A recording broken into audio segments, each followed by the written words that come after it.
Guys, magluluto po tayo ng dadalhin natin sa church. Maya-maya na tayo magluto ng agahan. Nagpapakulo na po ako ng tubig at ating na pong ibubuhos yung ating nilinis na susong palitit. Wow! Pakukulo lang natin yan. Tatanggalin lang natin yung medyo lansa-lansa niya. Pakulo lang natin ng konti. Balikan ko po kayo mamaya.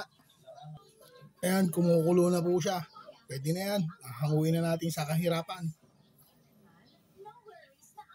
Ayan, nahango na po natin. Ayan po yung dumi na natanggal sa kanya. Hindi ko alam yung dumi yan. Baka yung taba ng suso.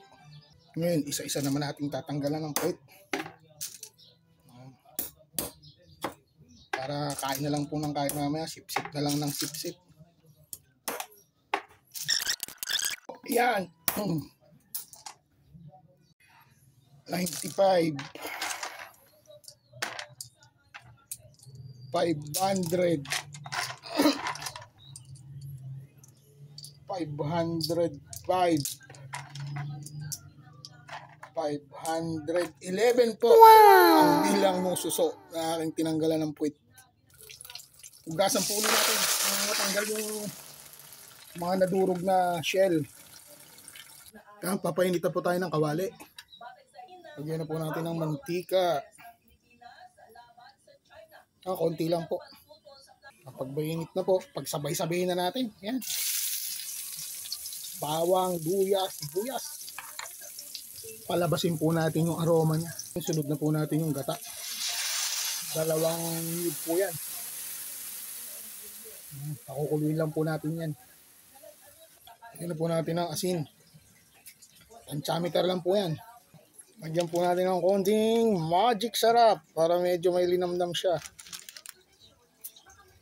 Pag ganyan na po ang itsura at kumukulot-kulot na at kumukulubot-kulubot na ang bula, kumukulo na po, buhos na natin yung suso. Saka natin haluin.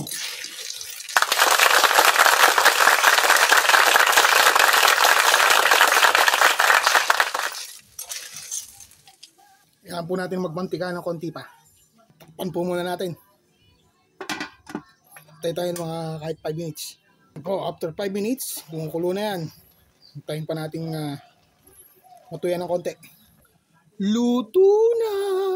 Wow! Ayan na po. Lalamigin na lang natin siya. Salamat po sa panonood. Please like and share. Please comment. Salamat po muli. Good morning. Sali na po natin dito. Bye-bye!